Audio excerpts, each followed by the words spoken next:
আমি তো জানি মেধা তোর কত ক্ষতি চেয়েছিল। অবশ্য এতে আমারও দোষ আছে। ও যা যা করতে চেয়েছিল তাতে আমি আশকারা দিয়েছিলাম। আরেকটা কথা কি জানিস তো মা, যেখানে আগের বিয়েটা হয়েছিল না, সেখানে খুব মেন্টাল ট্রমা হয়েছিল, মেন্টালি খুব টর্চার্ড হয়েছিল। তারপরে যখন জানতে পারলাম যে ও অঙ্কুরকে ভালোবেসে ফেলেছে, নতুন করে নিজের জীবনকে নিয়ে ভাবতে শিখেছে, ভাবতে চাইছে, তখন আর অন্য কোনো কথা ভাবিনি আমি। আর জানি সেটার জন্যই আমি অনেক অন্যায় করেছি, অনেক পাপ করেছি। কিন্তু একটা বাবা হয়ে মেয়ের জন্য এইটুকু তো করা আমার কর্তব্য ছিল, তাই না? আমি সব বুঝেছি, তুই এখন চুপ কর কিনা, তোর সবে জ্ঞানটা ফিরেছে, এত কথা বলা ঠিক না। আমার কিচ্ছু হবে না রে এমন। এই যে তুই আছিস আমার পাশে। হ্যাঁ, আমি তো আছি, সারাটা জীবন থাকবো বাবা। কিন্তু এখন তো তুই চুপটা কর। তুই সারা জীবনের কথা কি এক্ষুনি বলে দিবি? থাকবি তো সারা জীবন জুড়ে, থাকবি তো। এই বাবাকে ছেড়ে চলে যাবি না তো? এই বাবাটাকে আর ভুল বুঝবি না তো? না বাবা, তোর ভালো সময় আমি তোর সাথে থাকতে পারিলে, কিন্তু তোর খারাপ সময় তোকে ছেড়ে আমি কোথাও যাব না, তোকে কথা দিচ্ছি। আমার গা ছুঁয়ে কথা দে। তোর গা ছুঁয়ে তো কথাটা দিলাম, এবার তো একটু শুয়ে থাক কিনা। আমি আসি। আমার কাছে আর কিছুক্ষণ বসে থাক না। জানিস মা, আমি এর আগে তোকে কোনোদিন বলিনি, যেদিন তুই প্রথম আমার সাথে দেখা করতে এলি আমার অফিসে, তুই আমাকে প্রণাম করেছিলি। তো প্রণাম করতে আমার কেমন একটা অদ্ভুত ফিলিং হয়েছিল, যেন তোর সাথে আমার অনেক জন্মের সম্পর্ক। আমি তো তখন জানতাম না তুই আমার সন্তান, তবুও যখন আমাকে প্রণাম করেছিলি তখন আমার মনে হয়েছিল একটা রক্তের টান। বুড়া শিবের অশেষ কৃপা আছে আমার উপর। ওর লিখকে কত মানুষ যে আমাকে ভালোবাসা দিয়েছে। গ্রামের মানুষগুলোর সাথে আমি বড় হয়েছি। ওরা আমাকে মানুষ করেছে, ওরা আমাকে স্কুলে পাঠিয়েছে, পড়ালেখা শিখিয়েছে। ওরা পড়ালেখা শিখিয়েছে বলেই তো আমি মার ইন্টারভিউটা করতে পেরেছিলাম। আর মার ইন্টারভিউটা করতে গিয়ে আমার জীবনটাই বদলে গেল। আমি আমার মাকে খুঁজে পেয়েছি, আর আজ আমি আমার বাবাকেও পেয়ে গেলাম। আমার জীবনে আর কোনো দুঃখ নাই বাবা, কোনো দুঃখ নাই, সব দুঃখ শেষ হয়ে গেছে। তুই আমার কাছে এসে থাকবি মা? সেটা তো সম্ভব না বাবা, আমি তো মার কাছে থাকি। তোর কাছে মেধা দিদি আছে, মেধা দিদির মা আছে, আমার মার কাছে তো আমি ছাড়া কেউ নাই। তবে হ্যাঁ, আমি তোর সাথে এসে এসে দেখা করে যাব। মেধা আর মিমি আমার কাছে কোনোদিন ফিরবে না। তবে হ্যাঁ, তুই তোর মায়ের কাছেই থেকে যা, কারণ তোর মা সারা জীবন অনেক কষ্ট করেছে, একা একা থেকেছে।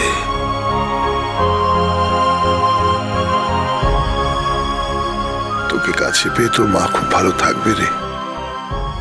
ভালো থাকবে, অন্তত এই গোটা জীবনে না পাওয়াগুলো পেয়ে থাকুক। তো মাটা বড্ড অভিমানী রে, একদম তোর মতো। তাই? হ্যাঁ রে বাবা, গুলো তো কোনোদিন অন্যায় সহ্য করতে পারতো না, প্রতিবাদ করতো, তাই তোর অনেক অনেক শত্রু ছিল। আমি ওকে অনেক সাবধান করতাম, কিন্তু আমার কথা শুনতো না, শুনতো না। আমাকে বলতো যে আমি নাকি ভীতু। তোকে ভীতু বলতো? তো মেলা সাহস আছে। তাই তুই কি করে বুঝলি রে আমার সাহস আছে? এই যে জ্ঞান ফেরার পর থেকে তুই সমানে আমার সাথে কথা বলে যাচ্ছিস। আমি কতবার তোকে বারণ করলাম, তো আমার কোনো কথাই শুনছিস না। বকর বকর বকর বকর করেই চলেছিস। এত বড় একটা অপারেশন হয়েছে, সেটা তোর খেয়ালই নেই। সাহস না থাকলে এটা হয় কখনো? একদম গুলো, ও যেরকম আমাকে শাসন করতো, ঠিক একইভাবে তুই আজ আমায় শাসন করছিস। গুলো আর আমি সমবয়সী ছিলাম, কিন্তু ওই আমাকে শাসন করত। ওর কোনো কথা আমি ফেলতে পারতাম না। তাই যখন আমাকে চিঠিতে লিখলো যে ও আমার সাথে সম্পর্ক আর রাখতে চায় না, এই সম্পর্ক থেকে বেরিয়ে যেতে চায়, তখন আমি ওকে আটকাতে পারলাম না রে। আর অসম্ভব কষ্ট সহ্য করার ক্ষমতা নালে কেউ পারে? ও নিজে দাঁড়িয়ে থেকে আমার আর মিমির বিয়েটা দিয়েছে। ওর ভেতরটা টুকরো টুকরো হয়ে গেছিল, কিন্তু কাউকে জানতে দেয়নি। তোর কোনো কষ্ট হলে তুই আমাকে বলবি, কেমন? আমার থেকে কিচ্ছু লোকাস না মা, কিচ্ছু না, মনে থাকবে?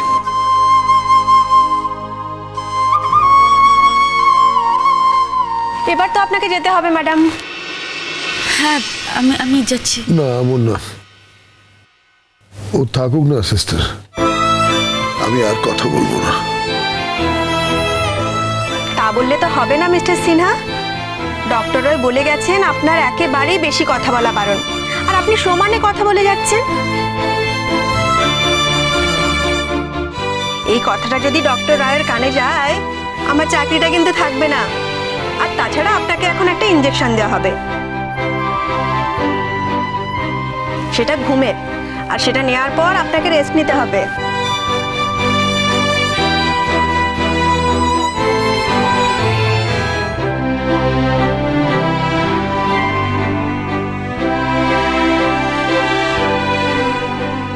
নিন, এবার চোখ বন্ধ করে আপনি ঘুমানোর চেষ্টা করুন।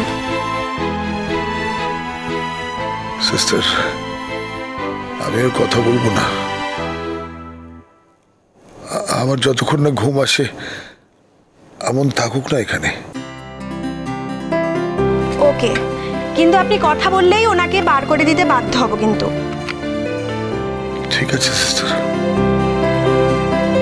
ঠিক আছে, আমি তোর মাথায় হাত বুলিয়ে দিচ্ছি, তো ঘুমিয়ে পড় কি না?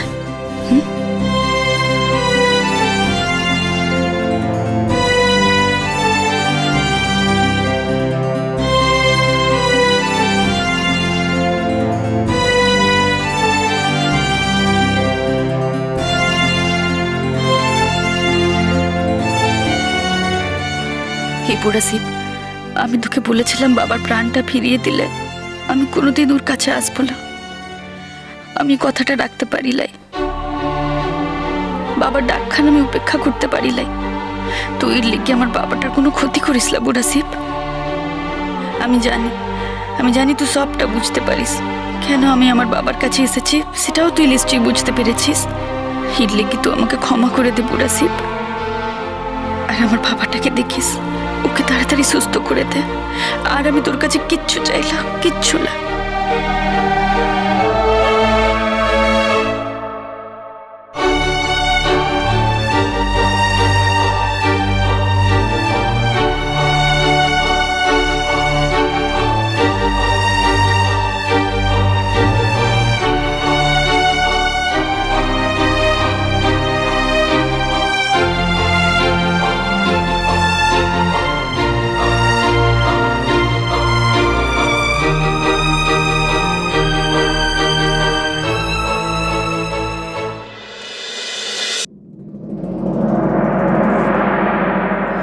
মেধা, মেয়েদের কানে কান্নাকাটি করে কোনো লাভ নেই।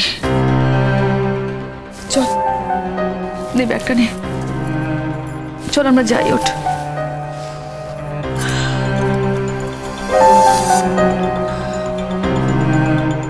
মিমি, তোরা চলে যাচ্ছিস যে? আর একটু ওয়েট করে গেলে হতো না? আমন বেরিয়ে এলে একেবারে জেনে যেতে পারতিস বনি কেমন আছে। তার প্রয়োজন হবে না গুলুদি, বনি এখন ভালো থাকবে। বনির কাছে এখন তার প্রিয় মানুষরা আছে না, ভালো থাকবে বনি। ভুল করছিস মিমি। না গুলুদি, আমি এতদিন ভুল ভাবছিলাম।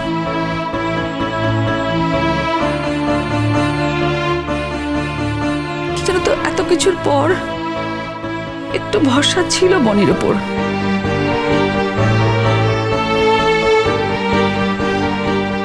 কিন্তু আজ আমি বুঝতে পারছি আমি সেই ভরসাটা করে ভুল করেছি।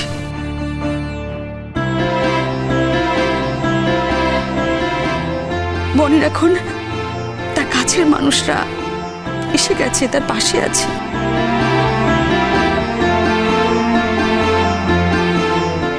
তার ভালোবাসার মানুষদের নিয়ে সে সুখী থাক, খুশি থাকুক, এটাই চাই। কেন বারবার আমাদের আটকাতে চাইছো বলো তো? কি দেখাতে চাও? কি দেখাতে চাও যে তোমরা কতটা সুখী আছো, বাবির সাথে কত সুন্দর সংসার করছো? বলো, এটাই দেখাতে চাও তো? কিন্তু এটা আমরা দেখতে চাই না গুলু মাসি, আমরা এটা দেখতে চাই না। আমরা চাই না এরপর থেকে আমাদের জীবন তোমাদের জীবনের সাথে জড়িয়ে থাকুক। দেখো মেধা, আমরা কিন্তু বনির জীবনে জড়িয়ে নেই। আছো গুলুদি, চিরকাল ছিলে। বনি কোনো দিনও এক মুহূর্তের জন্য তোমাকে ভুলতে পারিনি। আমাকে বনি বিয়ে করেছিল ঠিকই, আমরা সংসার করেছি ঠিকই, কিন্তু সেটা হাফ হার্টেডলি। ওর মনে চিরকাল তোমার জন্য একটা অপেক্ষা রয়ে গিয়েছিল।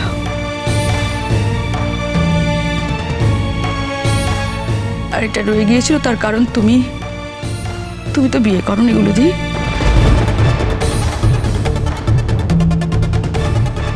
তুমি যদি বিয়ে করতে তাহলে হয়তো এই অপেক্ষাটা করতো না।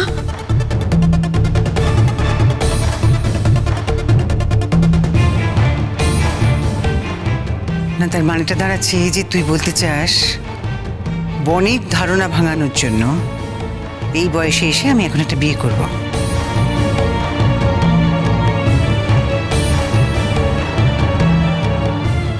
এখন তো তার কোনো প্রয়োজন নেই গুলুদি। আমরা তো বনের জীবন থেকে অনেকটা দূরে চলে গেছি। এখন তো বনি ফ্রি। তোমরা চাইলে বনের কাছে আসতে পারো, ফিরে আসতে পারো। দেখ মিমি, আমি তোদের বারবার বলছি, তোরা যেটা করছিস ভুল করছিস মিমি। তাই আমরা ভুল করছি? বাবি যদি সত্যি আমাদের ভালোবাসতো, আমাদের নিজের মনে করতো, তাহলে জ্ঞান ফেরার পর সবার আগে আমাদের দেখতে চাইতো, অন্য কাউকে নয়। কিন্তু বাবি কি সেটা করেছে? করেনি। যতই আমি আমার বাবিকে ছোটবেলা থেকে আঁকড়ে ধরে রাখি না কেন, বাবির নিজের সন্তানের জায়গাটা চিরকাল খালিই ছিল। একদম ঠিক বলেছিস, একদম ঠিক গুলুদি।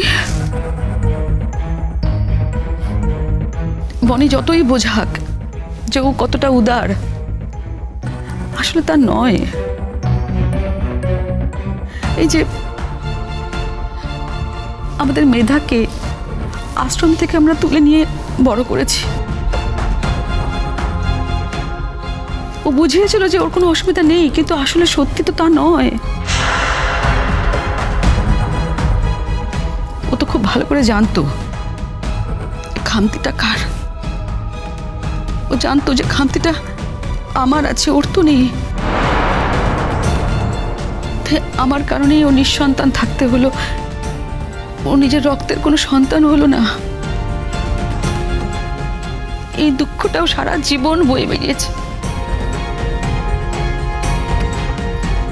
তাই আজ যখন জানতে পেরেছে যে আমন ওর নিজের সন্তান, নিজের রক্তের সম্পর্কের সন্তান, তখন এতদিনের সেই চেপে রাখা দুঃখটা বেরিয়ে এসেছে গো। আমাদের মেধাকে আশ্রম থেকে আমরা তুলে নিয়ে বড় করেছি। ও বুঝিয়েছিল যে ওর কোনো অসুবিধা নেই, কিন্তু আসলে সত্যি তো তা নয়। ও তো খুব ভালো করে জানতো খামতিটা কার।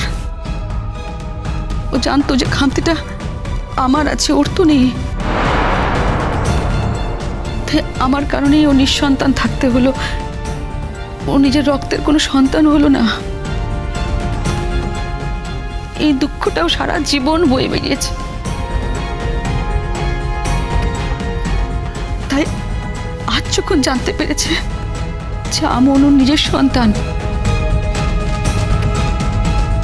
নিজের রক্তের সম্পর্কের সন্তান, তখন এতদিনের সেই চেপে রাখা দুঃখটা বেরিয়ে এসেছে গো। তাই তোমাকে বলছি গুলুদি, সত্যি কখনো চেপে রাখা যায় না। সত্যিটা একদিন বেরোবেই। আর আজ যখন আমরা সবটা জেনে গেছি, আর আমাদের ফিরে যেতে বলো না গুলুদি, আর বলো না। আর তুমি বনিকেও কিচ্ছু বলবে না, কারণ তোমার কোনো কথা বনি তো অমান্য করতে পারে না। হয়তো তোমার সম্মান রাখতে ও আমাদের ফিরতে বলবে, কিন্তু আমরা সেটা চাই না। যে মানুষটা তোমার সম্মান রাখতে গিয়ে একটা বিয়ে পর্যন্ত করে ফেলতে পারে, সে সবকিছু করতে পারে। আমরা ফিরতে চাই না গুলুদি। আমি জানি না আমি কি বলবো। দেখ মিমি, তোরা যদি সব সময় ওই অতীতেই ঘুরপাক খাস, তাহলে আমার আর কিছু বলার নেই। অতীতে তো আমরা ঘুরপাক খাচ্ছি না গুলুদি, তোমরা খাচ্ছ। আমরা তো সব ছেড়ে ছুড়ে চলে এসেছি, যাতে আমরা দুজনের মিলে নতুন করে জীবনটা শুরু করতে পারি। তোমরাই তো সেটা করতে দিচ্ছ না।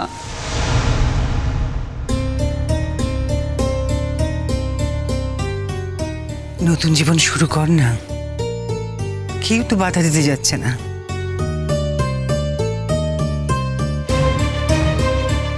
কিন্তু দেখ বনির শরীরের এই অবস্থায় তোরা ওকে একা ফেলে চলে যাচ্ছিস।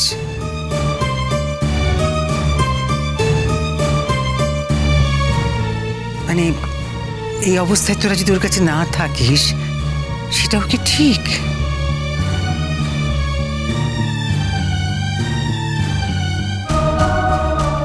বনিকে তো আমি এই অবস্থায় ছেড়ে যাইনি গুলুদি। বনিকে আমি অনেক আগেই ছেড়েছি। তার দুদিন পর বনি অসুস্থ হয়েছে। তুমি তো সেখানে যেতে পারতে, তুমি তো বনের কাছে যেতে পারতে। তাহলে তো আজকে যে ঘটনাটা ঘটেছে সেটা ঘটতো না।